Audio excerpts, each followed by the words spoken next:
Hello and welcome to Sports Forgotten Heroes, episode number 135, Wahoo Sam Crawford, one of the greatest to ever suit up for the Detroit Tigers and for a short period of time at the start of his career, the Cincinnati Reds. So who was Wahoo Sam and why is a star of his caliber so widely unknown? Well, joining me on today's show is Keny Krause, who wrote the book Wahoo Sam Crawford, King of Sluggers. Some of you might remember Ken from a previous episode I did with him about Jim Bottomley, another forgotten hero. Ironically, both Jim Bottomley and Sam Crawford were overshadowed by more flamboyant and fact-be-known better hitters. Bottomley was overshadowed by the great Rogers Hornsby, and Crawford was overshadowed by perhaps one of the greatest baseball players of all time and the greatest player in the history of the Detroit Tigers, Ty Cobb. But even so, Crawford was a superstar in his own right. He had a career batting average of 309 and a career OPS of 814. But the stat that I think will surprise most is the fact that Sam Crawford, Wahoo Sam Crawford, is baseball's all-time leader in triples. He hit 309 of them. And get this, he is also baseball's single-season leader in most inside-the-park home runs hit in 1 year with 12. Now, of course, back in the day of Wahoo Sam Crawford, the game was different and the stadiums were more confined than they are today. But still, there were a lot of players in baseball who were a lot faster than Sam Crawford. Of course, Kent and I will talk about all of this and more when it comes to Wahoo Sam in just a moment. But before we get there, however, a few reminders. Please follow Sports Forgotten Heroes on X at SportsFHeroes. And don't forget, you can also follow on Facebook at Sports Forgotten Heroes. As always, I really do appreciate all of your support. So, Wahoo Sam Crawford. 6 times he led baseball in triples. 3 times he led the American League in RBI and twice in home runs.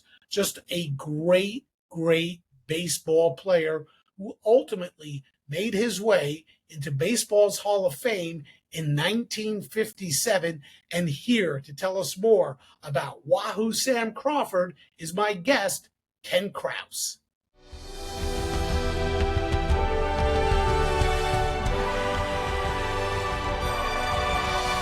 Kent, welcome back to Sports Forgotten Heroes. I see you're sporting your Detroit Tigers hat as opposed to your Cardinals hat from last time.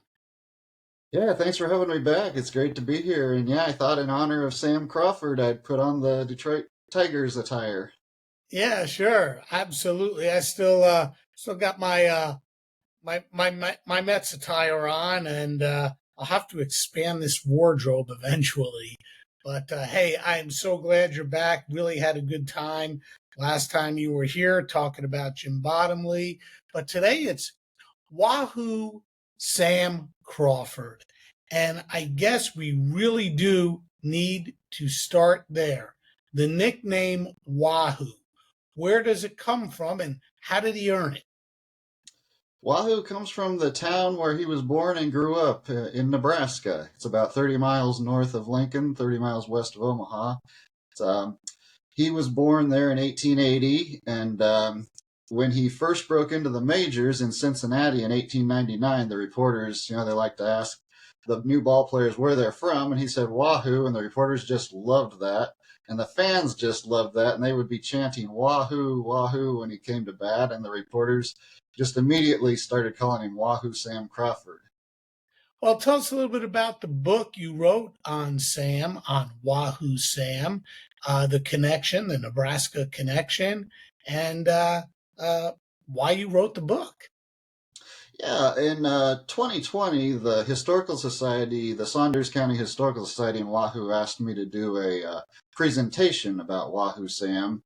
And I was just going to do an hour talk, and I started the research. And then, this being 2020, COVID set in March. The talk was scheduled for April, and so that was not going to happen. But I was so into the story by that time. It's like, wow, I'm really interested in Wahoo Sam. I wonder if there's enough for a biography. And I kept digging and kept writing, and there was enough for a biography, and I really, really enjoyed writing about him. And yeah, Wahoo's just 30 miles north of where I live, so local connection, I guess, is the bottom line. Yeah, I guess, well, first of all, there is a lot to the Sam Crawford or the Wahoo Sam Crawford story. But if you had to narrow it down to one or two things that intrigued you the most about Sam Crawford, what would those two things be? For me, I really got into just how important of a player he was. I mean, I wasn't a big authority on the dead ball era going into this, and there's a lot I didn't know about just life in baseball in the dead ball era, and just all the things that Wahoo Sam was a part of. Like, he was a part of the first baseball players strike. He's a part of the first All-Star game. And of course, the thing people know is he was the teammate of Ty Cobb, which that is very interesting, and Yeah. just how consistent he was year after year as a top slugger. So yeah, Yeah, well, tell us a little bit about Sam's childhood and just how good an athlete he was, and where does baseball enter the story? it enters very early in Sam's life. I mean, like a lot of kids in the United States in the late 1880s, early 1890s, he played baseball and or variations of baseball. One Old Cat is the game they played, and he and the other boys in town would play. And he, of course, emerged as the best player in town, and that got the attention of a businessman in town who had a department store, but he also had a baseball team, the Killian brothers team. And so when Sam was just 16 years old, working as a shoeshine boy in the barber shop downtown Wahoo, he added this businessman, Tom Killian, added Sam to his town team. And of course, like many star players, he played against men and alongside men who were older than him, but he excelled. And it just was evident right away that he was a very talented ball player. And you asked about he was a good football player. He was a good track runner. I mean, he was just a natural athlete. He's big, strong, and he could really hit a baseball. And I guess back then, football was not the pro game that it is today. In fact, college really ruled the roost back then. Um, so he decided to stick with baseball. How did the Cincinnati Reds discover him? Well, what happened is in 1899, when Sam was 19 years old, he got an opportunity to play minor league baseball. He'd been starring in Nebraska for Nebraska town teams in his teenage years. Well, he's still a teenager, and a teammate somebody had seen him who had played for this Canadian team, this minor league team in Chatham. And I think we would call it like a Class A team today. It was a low-level minor league. And he told his manager, hey, there's this guy back in Nebraska where I'm from. He's really good. You ought to give him a shot. And so the manager said, all right, fine. Said, here's travel money. Let's bring him out here. So Sam gets on the train, travels out to Chatham, Canada. It's in Ontario, probably 50 miles east of Detroit. And he does very well for Chatham in the 2 months he plays for them. Unfortunately, the league had financial problems. They had 6 teams in the league. 2 of them failed, and one of them was the team that Sam was on. But he'd already done enough by that time. He was the best hitter in the league. So another team in the Western League, it's actually Columbus, but Columbus was soon on the way to becoming Grand Rapids. So we'll just call them Grand Rapids, picked Sam up. And now we're talking about like a AAA team today. They were one of the top minor leagues. And so in July, he joins this higher level minor league team, the Grand Rapids Prodigals, and then he continues to do well. And so now reporters are taking notice of him. The national publication Sporting Life is writing a little blurb about him ever so often. And so several of the big league teams take notice of him, and the Reds scout happens to see him and convinces the owner to make him an offer in September. So in 1899, heading into that year, he had never played professional ball before. He goes to one minor league team, then a higher level minor league team, and by the end of the year, he's in the major leagues. Yeah, it's a crazy story. I mean, like you said, I mean, never played professional ball, and this just goes to show you how good he was. Now, at the time, baseball was the National League. There was no American League at that time. And with Cincinnati, Sam was spectacular. I mean, in 4 years with the Reds, he hit 312, smacked 27 home runs, including a career high of 16 in 1901.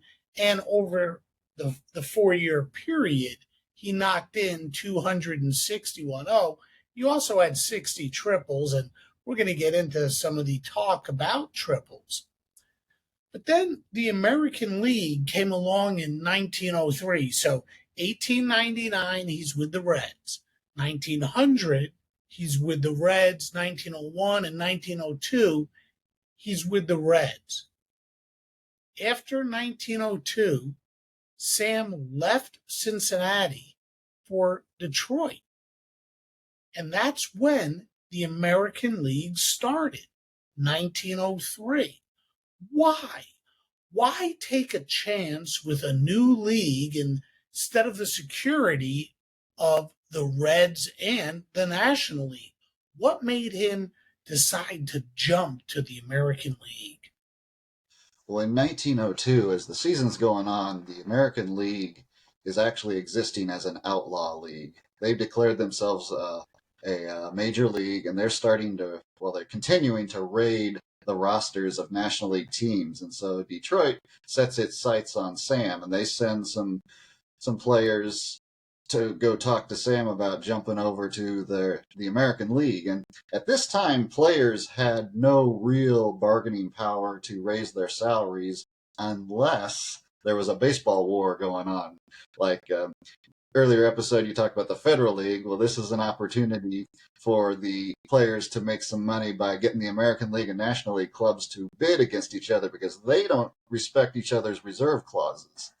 And so Detroit makes Sam a lucrative offer, and he signs. And then he's able to use that to get the Reds to make him an even better offer than they would have made. So his name is on two contracts, one with the Reds, one with the Tigers. And then there's this big controversy in the press, and people don't know where he's going to go. Who's he going to play for, the Tigers or the Reds? The Tigers. It extends into the off season. And then Sam himself finally says, all right, I'm going to stay with the Reds. But what happens is the American League and the National League make peace. They sign a peace agreement in 1903, January of 1903. And so then you've got all these players, and Sam's not alone in this. There are several players who have signed a contract with a team in each league. And so they get together as part of the peace agreement, and the owners decide that this player will go here, this player will go there. Well, Sam has decided he'll go to Detroit. One factor is that he signed his contract with Detroit first. And Gary Herman, the Reds president, was furious because Sam is this top player. He can't accept this. But in the interest of peace, it was one of the last sticking points between the two warring leagues. He agreed to let Sam go to the Tigers reluctantly. And so it's a kind of complicated story. Yeah, as you just alluded to, I just finished up the podcast with Dan Levitt about the Federal League. And Sam was also around during that time. Jumping ahead, was Sam ever approached about moving from the Tigers and the American League to the Federal League? And if so, what kept him with Detroit? He definitely was approached. In fact, the Federal League targeted Sam. He was on this world tour with John McGraw and several other star players. Were going around the world that off season, the 13-14 off season. And as the ship is coming back to New York, there's a lot of speculation about, well, where's Sam going to go? The Brooklyn Tip Tops were the leading Federal League team that wanted Sam. They were purportedly offering him $10,000 a year, and Sam was making $5,000 with the Tigers, and so that got his attention. Well, he meets with Navin, the Tigers president, and Navin gives him a good deal. He signs him up for $7,500 for 4 years, and so the Federals maybe would have given him more that first year and that second year, but as we know, the Federals didn't last past 2 seasons, and so he stayed. And I think Sam kind of saw the possibility that the Federal League might not be able to succeed in their campaign to battle the 2 established major leagues, and so I think he wanted to stay with the more stable option, and Frank Navin made him a good enough offer to stay with the Tigers. How did the transition from the National League to the American League, from the Reds to the Tigers, go for Sam? Well, it went very well. In 1903, his first year with the Tigers, he had an outstanding year. He batted .335, a lot of power numbers. He had no problems whatsoever making that adjustment going over there. He was immediately the Tigers' best player in '03. And along the way, eventually, Ty Cobb and Sam Crawford became teammates on Detroit. It wasn't easy. How did Sam and Ty get along? What was the rivalry like? And where did the resentments come from? That is a big, complicated issue. We could spend the rest of the hour on this. But, well, it started in Ty Cobb, as famously was brutally hazed by the Tigers when he was a rookie. And Sam, as far as I could tell, did not directly do any of the persecuting. Matty McIntyre and Boss Schmidt and Ed Severs, they were the ringleaders in hazing Cobb. Sam, he just thought this was the way it goes when he joined the Reds, he said the older players weren't too friendly to him. It's just rookies would get this kind of treatment because they were taking somebody's job. And so the veterans, a lot of times, weren't very friendly to the rookies. Well, the way Sam saw it is Ty took this way too seriously. He did not respond well, and he escalated what should have been normal hazing up to nuclear levels. And so Ty, he thought Sam was not too friendly to him. He didn't like that. But they got past that, and I found newspaper accounts where they would be riding in cars together, and they were on friendly terms. In fact, in '08, I found an article in Detroit's paper, Detroit Times, that Ty was thinking about holding out and maybe going to an outlaw organization, and Sam is credited with talking him out of that and staying with the Tigers, and the paper said Sam is a good friend of Ty. And so you have examples of where they're on friendly terms, like when Ty was suspended by Ban Johnson for beating up a fan in New York, and he was suspended, and the Tigers went on strike in defense of Ty. Sam's name was at the top of that telegram. So you're going to see examples where, yeah, they were friendly, but then more examples of tension, like there was tension over Ty was giving a younger player, Donnie Bush, a hard time, and Sam didn't like that. There would be tension where Ty, as center field, would go into Sam's part of the outfield, right field, and take fly balls that Sam thought were his. So there was tension there. And so there were stretches where they did not talk to each other, like seasons. I mean, they would still collaborate in frustrating opposing pitchers. There's famous stories where if Ty is on third and Sam gets a walk, he would run to second, and then Ty would be running from third to home, and the other team just wouldn't know what to do because they wreaked a lot of havoc on the opposing teams. But for long stretches, they didn't like each other. And then it ends up at the end of the end of Sam's career in 16 and 17, he blamed Ty for telling the manager, Huey Jennings, to bench him in favor of Harry Heilman, who was coming up. And so Sam blamed Ty for, basically pushing him out of Major League Baseball. And so it was an up and down relationship. And then maybe we'll probably get into it later. They did Oh patch yeah, up in their lives through yeah. friends like. So yeah. Let's hit on that now. Well, first, how much of this was also Cobb, the Georgia peach, going north to Detroit? Right, yeah. How much of this was a South versus North type relationship? Well, Sam thought that was a key part of it. He did say he said that when Ty came in, to he thought that we were all damn Yankees and that he was still fighting the Civil War. And so you have a team of Tigers. Most of them are from the North, and so Ty comes in from Georgia, this 18-year-old kid who's very aggressive on the base paths, very fiery demeanor. Some would say a sour disposition, and so yeah, Sam. According to Sam, that was a big part of it. Was that North-South division created the Yeah. tension? So, like you said, we could spend a lot more time talking about the relationship between Ty and Sam, but I want to concentrate more on Sam. But I do need to wrap this part of the story by I think what you were alluding to, which is there was the hazing and all that. They had this relationship that was, on and off, we'll call it an on and off relationship, mostly off from what I read. But in the end, wasn't it Ty Cobb who helped get Sam Crawford elected into the Baseball Hall of Fame? Yes, I mean after the Sam's career ended in the 20s and the 30s and the 40s, I didn't find hardly any examples of the two corresponding or having any kind of contact with each other. But then in 1951, Harry Hillman is ill, and they come together for the All-Star game in Detroit.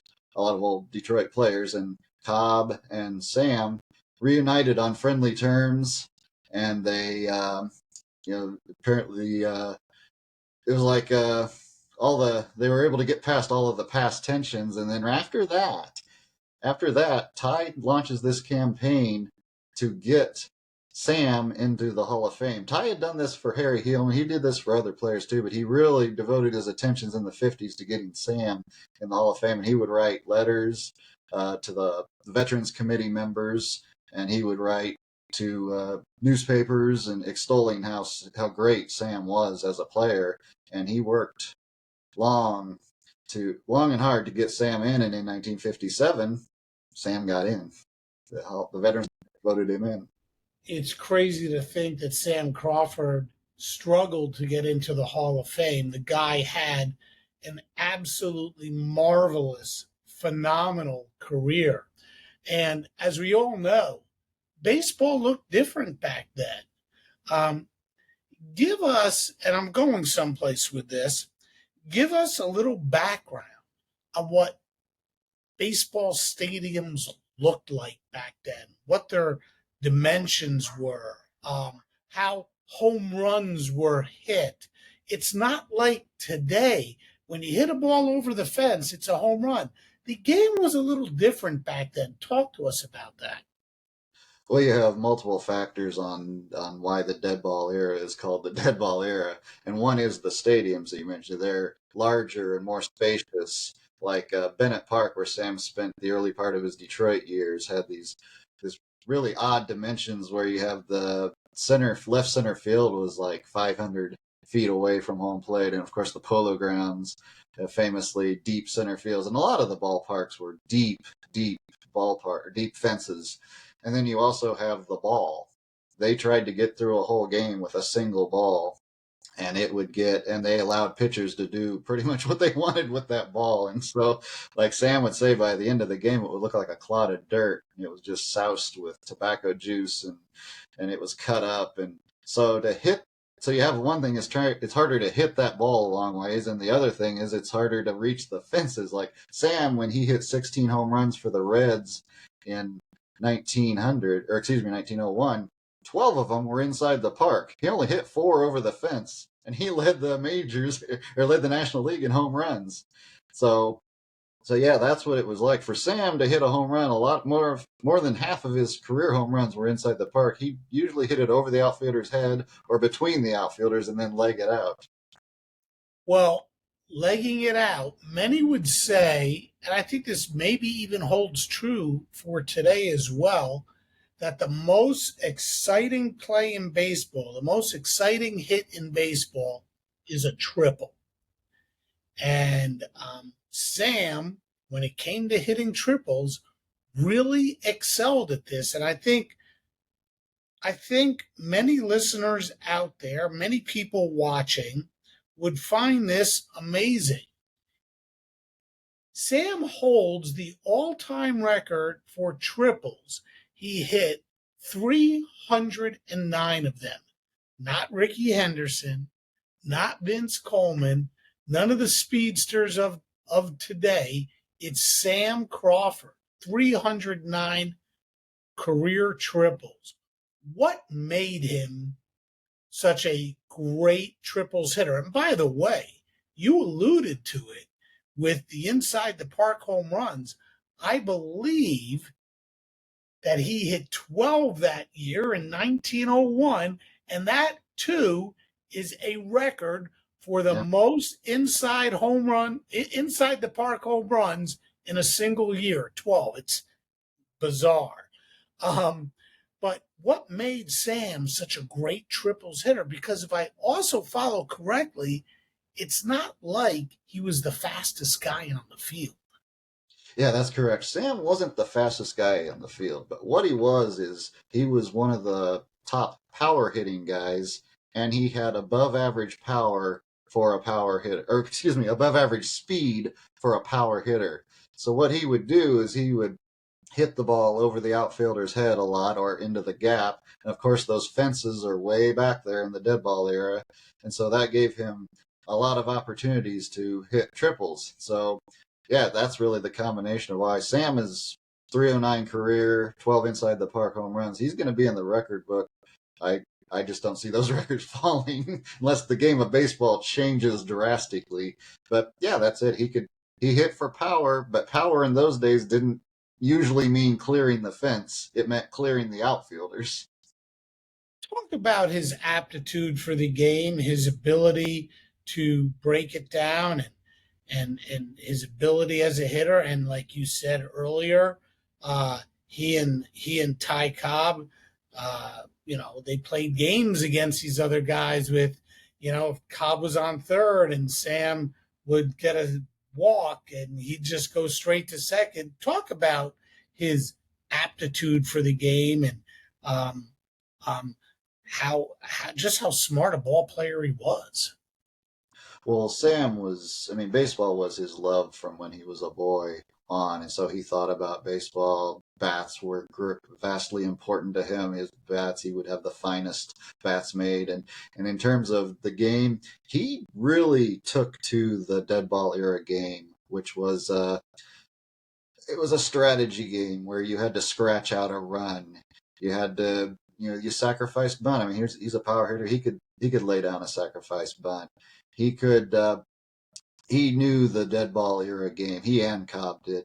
They were both smart players, and they both knew how to flummox the opposing pitcher and the opposing fielders. And as for hitting, that's one area where Sam just kind of relied on more of his natural talent. He said he just tried to go up there and kind of like Stan Musial, see the ball, hit the ball kind of thing. He didn't, of course they didn't have film to break down.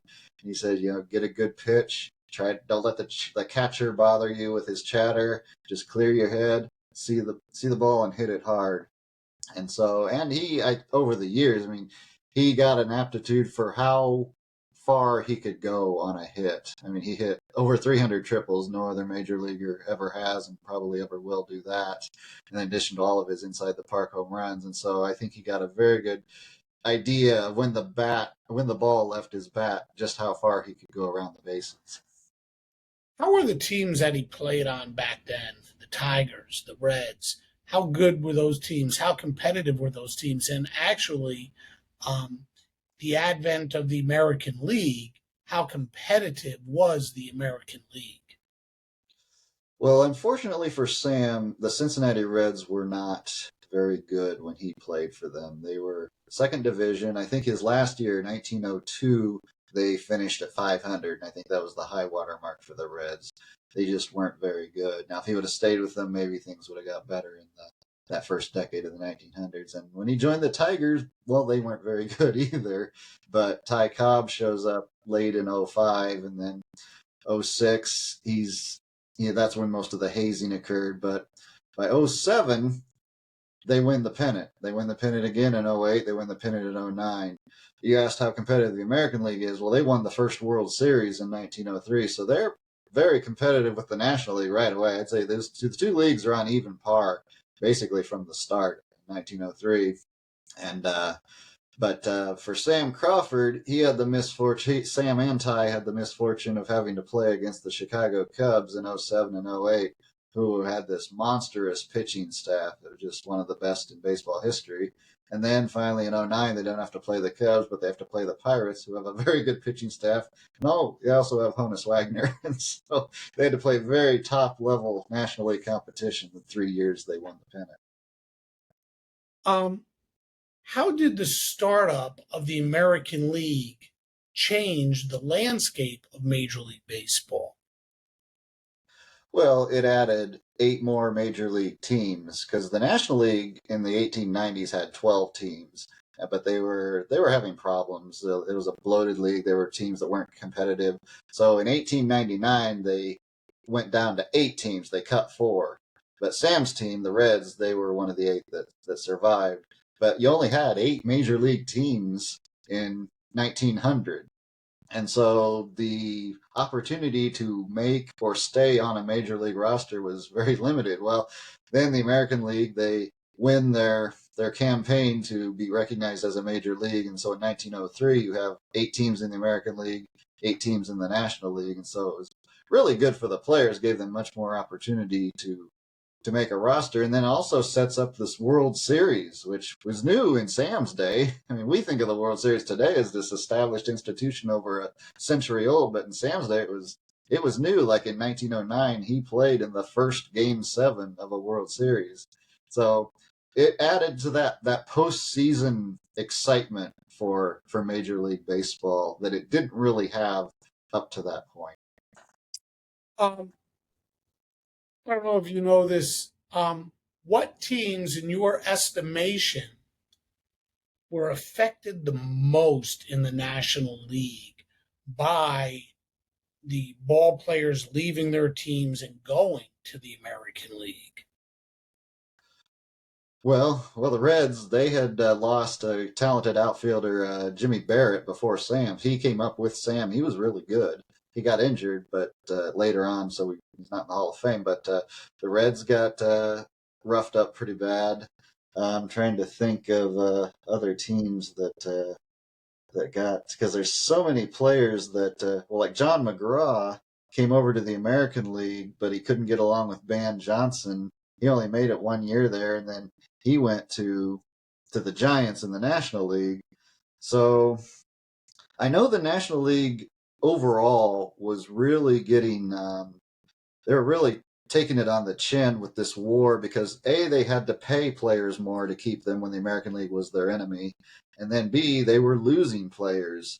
So yeah, maybe the Reds took it the worst because they lost Sam Crawford, Jimmy Barrett, and I know. Oh well, Lajoie, he went. He was one of those that jumped from the Nationals to the Americans.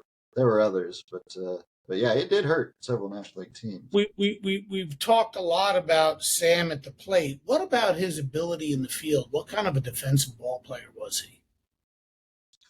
Well, early in his career, he did receive praise for his fielding abilities. Like Honus Wagner said, he was one of the toughest guys to try and run on when you're on base. He had a strong arm. When Sam was a teenager playing semi-pro and town team ball, he was a pitcher. So he had a strong arm. He, in his younger days especially, he was pretty fast for an outfielder. He could field the position. He was never, I would say, one of the top guys. He was never a Harry Hooper out there, but he was very good in the outfield. But then later on in his career, like in his 30s, maybe from age 32 on, he started to decline, and that was really one of the reasons why he was able to be pushed out of the Tigers roster, because the Tigers manager wanted him to play first, and he didn't like playing first, and so he wanted to stay in the outfield. But by the time he was 36, 37 years old, he wasn't a fast, far-ranging outfielder, and so it showed. Did Sam have any game in particular over the course of his career, two or three games that are just extraordinarily memorable that you can recall and share with us? Memorable moments that are just, wow, I can't believe that. Well, he had several games where he would go 5 for 5. Like I remember one year in 1904, he was experimenting with that choked up Wee Willie Keeler grip. Like he was one of the few players who didn't use the choked up grip, but he would try it from time to time, and he hit 3 home runs in 5 games, which today doesn't raise eyebrows. But back then in the dead ball era with those ballparks, he that was an amazing power display. I think in terms of a game that really stands out, in 1907, the Tigers and the Athletics were in a tight pennant race, and they're playing a game in Philadelphia, and the Athletics jump out to a 7-1 lead, but Sam drives in a couple runs in the 7th. Cobb does his thing, and then in the 9th, the Athletics put Rube Waddell on the mound to close out the win. They're up by 2. Well, Sam delivers a clutch hit. Ty Cobb, who was actually batting behind Sam at that point, you'd think it'd be the other way around, which it usually was, but not at that point. Cobb drills a 2-run home run to tie the game.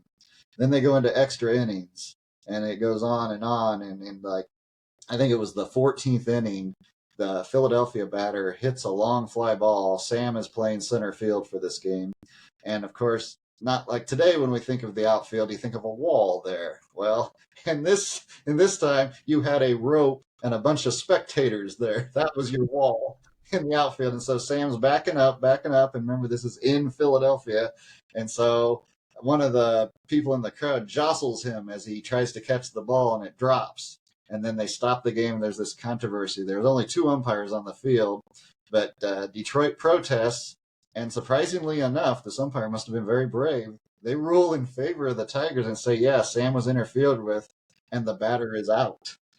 And so the game continues on, 0-0, and you think it's probably heading to this exciting conclusion, but what happened is the sun went down, it got dark, and the game ended as a tie. And so, but it was significant in the sense that Detroit had a slight lead over Philadelphia in the standings. There was only like a week left. And so that was one of their chances to make up ground. And with a tie, they don't make up any ground. And Detroit goes on to narrowly claim the American League pennant. So that was one of the best known regular season games that he was involved in. What was his life like off the field? Earlier, you talked about he worked in a barber shop. He was a barber, I guess. Sam was too. He cut people's hair. Where did the love for becoming a barber just happen? But because he worked in that barber shop, was there something else to it? Tell us a little bit about Sam away from the diamond. Well, when he was growing up, he had several brothers and a sister, and his older brother, Trace, the father decided that he should be a barber, and so he ended up being a barber. And then his dad decided that Sam should follow in that career path and be a barber. Of course, baseball, you can't bank on baseball being a career. That's just something Sam did for fun. And so he apprenticed him to the town barber when he was 16 years old, and so he started learning the trade, and that's what he thought he would be as a barber until baseball became more of a real possibility. And so, yeah, he did. And he continued, even in his first, I think 2 years into baseball, he was still cut hair in the off season. And so that would kind of be a thing that I think he would razz his teammates with. He would always be trying to shave their heads in spring training, and he had fun with that. And, so yeah, but of course, baseball eventually ended his barbering career. In terms of what he also liked to do off the diamond is he was very into cars. he would like buy a new. I mean, of course, being in Detroit at that time, I Yeah. think had something to do with that. He's in the center of the automobile industry. He would like to buy a new car every year. He would like to. I found accounts of him asking an umpire if he wanted to go for a ride after the game, or a teammate if he wanted. Just going for a ride was a big deal back in those days. This is the first decade that cars exist. And What about his home life? his home life, he was a family man. He kind of stood out in contrast to, we think of dead ball era players, a lot of them are rough and tumble and rough characters. Sam was kind of the opposite of that. He was a family man. He was devoted to his wife. He loved her, and they would go whenever she would visit him when they would come to St. Louis, because that'd be the closest to Nebraska. She followed him on trips, and when they went around the world, she was with him, and so they were together a lot. He loved his wife. He had a daughter, and then later a son, and he was a very devoted family man. He did not take to drinking. He did not take to smoking.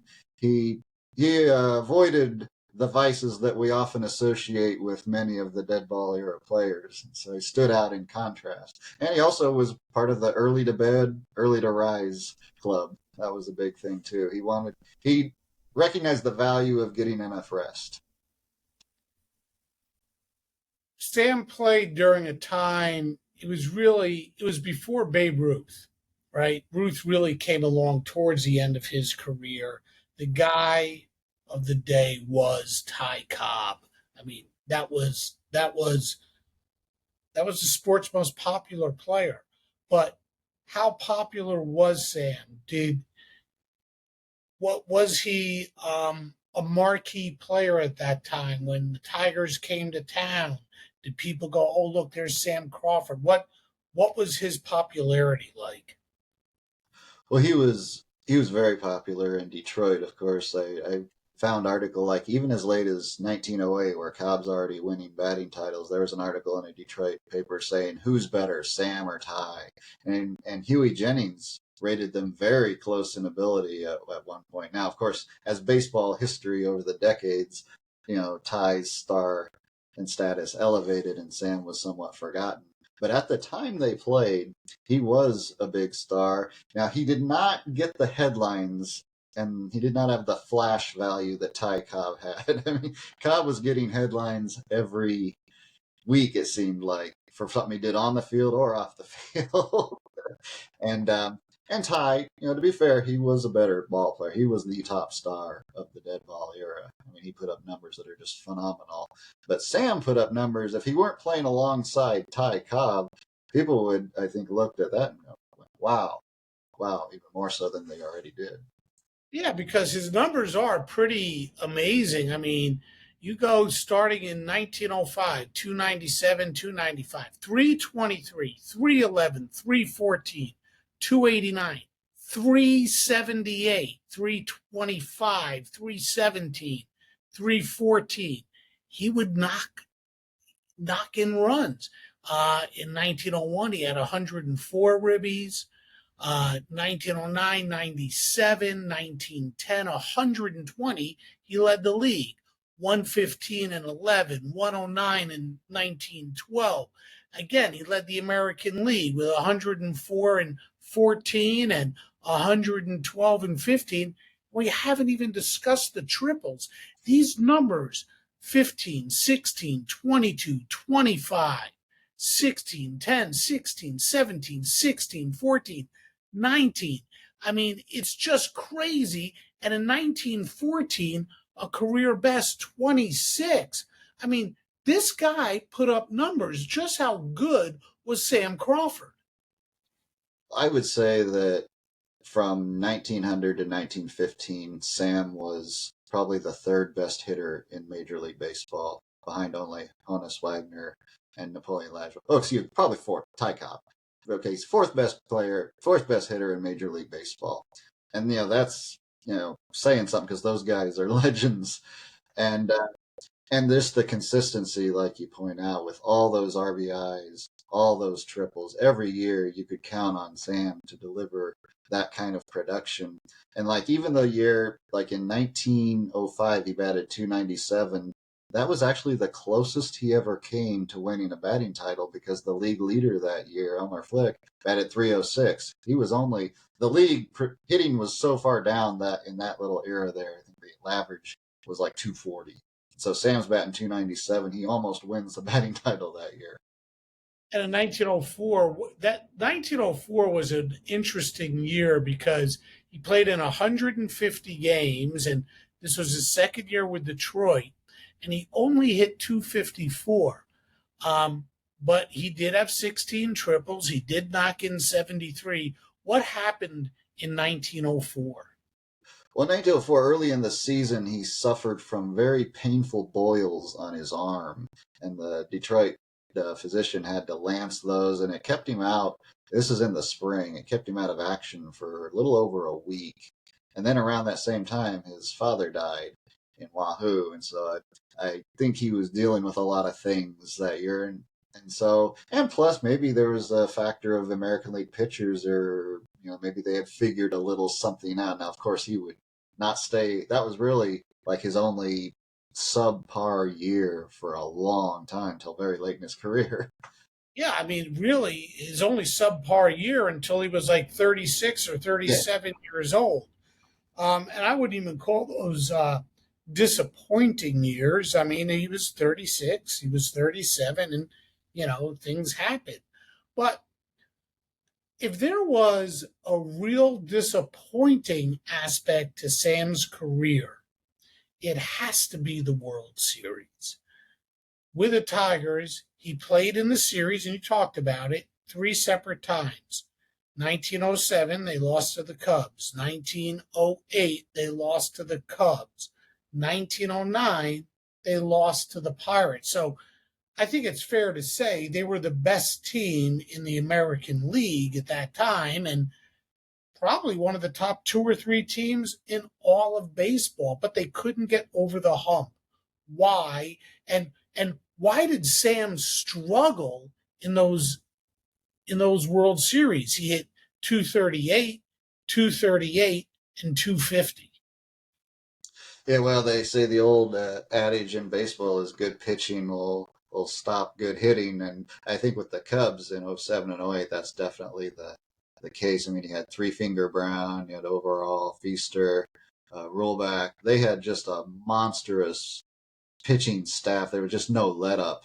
And one thing that happened in those is that Detroit, they had a couple of good pitchers, Mullen and Donovan, but they didn't have the staff that the Cubs had. But the other thing that happened those two series is that Detroit went into the ninth inning of Game 1 in both times with a lead. And in one of the games, the first one, 1907, the pitcher had struck out the Cub batter for out number 3 in the ninth, but it got away from the catcher. And so the tying run scored, and it ended as a tie. And so that gut punch just sucked away a lot of Detroit's momentum. They got swept in the next 4. Well, the next year, Detroit goes into the ninth inning with a 1-run lead. And this time, the Cub bats just exploded in the ninth, and they scored like 5 runs. And so again, the momentum really shifted to Chicago. I think Detroit did end up winning a game in that series. But again, Chicago was just such a juggernaut. And they also had Tinker, Evers, DeChance. They had a good team all around. And then in 1909, what happened is for the Pirates had, a good team, good pitchers, but they started this rookie, Babe Adams, in Game 1. And he had a certain style of pitching. He was more of a breaking ball type pitcher, and the Tigers like to feast on fastballs. And so they didn't handle him very well. They lost Game 1. Babe Adams ended up winning 3 games that series, including Game 7, that would have been Sam's best chance to win a world championship, but the Tigers were shut out by Babe Adams. And so to answer your question about Sam and Ty, they were just shut down by top of the line pitchers who studied and knew how to pitch to those guys. Interesting. The last 6 to 8 years of his career with the Tigers, again, after 07, 08, and 09, the Tigers didn't return to the series, and they weren't a very good team. I mean, middle of the pack, second division. I mean, they struggled. But Sam kept at it until 1917 when his play really fell off. In fact, after he hit 314 in 1914, he followed that with a season of 299, then 286, and then 173 at the age of 37 in 1917. Um, why the steep drop off, and how much of it was age related? Well, what happened, I mean, Sam had really a great year in 1915. Even though his batting average was down to 299, he still led the league in RBI. I believe he led the league in triples that year. But Detroit lost. That was like the one year they were finally good again. As you point out, they were not very good after '09 and then up until for a few years. But in 15, they lost the pennant to the Red Sox. It was a very close battle. And that was a really tough blow for Huey Jennings to take. And the next year, they had Harry Hillman coming up. Of course, he becomes a great Hall of Famer with a great career that goes through the 20s, but he's the young guy. And so they start to go to him more often in the outfield. He's the younger guy. Sam, how much of his age related? Well, age did catch up with him as a fielder. I don't think it really took away his hitting yet, but he just wasn't that great of an outfielder. They wanted him to play first. He didn't want to play first. And so he has a abbreviated year in 16 because he's on the bench a lot, although they do go back to him in the stretch run. They're battling the Red Sox again for the pennant. They again fall short. But he puts together, he's still decent. He slugs over 400 in 1916, so he can still swing the bat. But then what happens in 1917 is at that point, Jennings has decided he's moved on from Sam. He wisely signed that 4-year contract years earlier, so he's still getting paid pretty good wages, but Jennings doesn't have much use for him. And I think why he batted 173 is he really wasn't well suited to the pinch hitting role. And he said this himself, that it would have been better just to be in every day. And he also had the flu early that season. He also had a severe cold like in June. So it wasn't just the pinch hitting thing. He also had some illness, but it was just a combination of things. And I think his spirit was just really kind of broken that year because he could see the end, and so at Well, 173. he didn't give up. I mean, he moved out west and went to play in the PCL for the Los Angeles Angels, and he played there for a couple of years. In fact, he did pretty well. Can you talk about that at all? The end of his career and playing in the PCL? Yeah, as you point out, in 1918, he's playing for the Los Angeles Angels in the PCL. There is some thought that he might sign with a major league team, but his wife is pregnant and she gives birth to their son in March of 18, and he doesn't want to move back across the. I mean, they're out in LA for that off season. They end up staying there. He doesn't want to move her at this time. He doesn't want to leave her at this time. They have a young daughter. She's like 12 at the time. And so for family considerations, he stays out there and he discovers playing in the PCL that's kind of revitalizing. He plays there 4 years and he almost wins the batting title. He bats 290 something his first year. He's like 360 the next year, in the 330s year 3, and like 320. And I have to interrupt.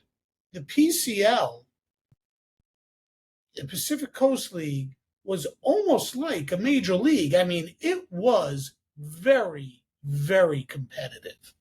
It was very competitive. It is very close to a major league. You've got stars out there, Bob Musial, who later played for the Yankees in the Bronx Bomber era, in the Murderers Row era. You had Jake Fournier, who later starred in the majors. So you have a lot of great players out there in the PCL. I would say it's at least AAA, probably somewhere halfway between AAA and major league level. And so he is performing. I mean, he easily could have stayed in the majors. That 173, I don't think is indicative of what he had left in the tank. I think that was more he was demoralized. Jennings wasn't on his side anymore. The feud with Cobb was reaching. It was still in its one of its darker phases, and so I think his last year in Detroit was not indicative of what he had left in the tank, because he showed in 4 years out in the PCL that he was still an outstanding hitter. I think it was 799 hits in those Wow. 4 years, and that's after Detroit let him go. So the latter years of his life, Um, he was sort of like a recluse. He read a lot. And I find it really interesting how you talk about that he liked cars. He bought cars all the time, but he didn't like technology.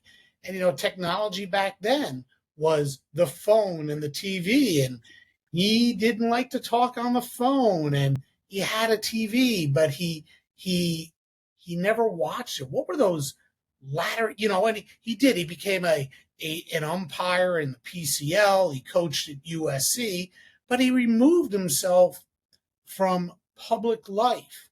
What were those latter years like for Sam? Well, his first wife died in 1938, and then he remarried. He married his second wife in 1942, and they lived in Hollywood, California. But what's happening is the Los Angeles area is increasing in population. I mean, it wasn't what we have today back in 1918 when Sam moved out there, and he didn't really like the congestion, and so he buys this cabin out kind of in the desert, maybe 50 miles away from LA. And so he's kind of out there on his own. His wife didn't want to go out there. So for like several months of the year, he's off on his own. And I I think it was just he's very much of an old school, like you talk about. He doesn't like the phone or the TV. He's kind of fit that mold. You've seen it in others too. He's just kind of this old school ball player talking about, well, back in my day, we used to have to use strategy and tactics. We just didn't sit back and wait for a home run. Kind of the game was better back then. We had to think. We didn't just sit up there and swing for the fences. And so he's kind of that type. And I thought what was interesting when he was kind of falling into this recluse, kind of, I think, probably even a little depressed, but then he gets the Hall of Fame in 57, and that just revitalizes him. And he's 77 at the time, but that just was such a thrill for him to make it to the Hall of Fame. And I think that's the big significance of Cobb's efforts, because I think he gets in if Cobb doesn't campaign for him, but I think he gets in later, like in the 70s, maybe after it's passed on. But fortunately, he got in while he was still alive and could enjoy it. And then he's recognized more, and he has these little Hall of Fame cards that they give you when you're a Hall of Famer. And he likes to hand those out. It's like I enjoyed the contrast where he liked to be on his own, but he also liked a little recognition. He liked to tell people. And then young kids would write him after he made the Hall of Fame and ask for his autograph. And so he was a complex guy with some contradictions, like we all are. And but that was. So yeah, he liked his privacy, but he also liked a little recognition. Wow. Well, Ken, thank you so much for telling us a little bit about Sam Crawford. You wrote a terrific book about Sam. Why don't you tell us where anybody who's interested get a copy of it? And yeah. Sure. Yeah, it's any of the online places, like Amazon.com is a good place, and you can go to KentKrause.com, my website, and learn about it there, and there's links to buy there as well. Well, Ken, thank you so much for joining me again on Sports Forgotten Heroes. We'll have to have you back on again. I don't know who we'll talk about, but we'll find somebody. And this has been really enjoyable. Thank you. Thanks for having me back. I enjoyed it too.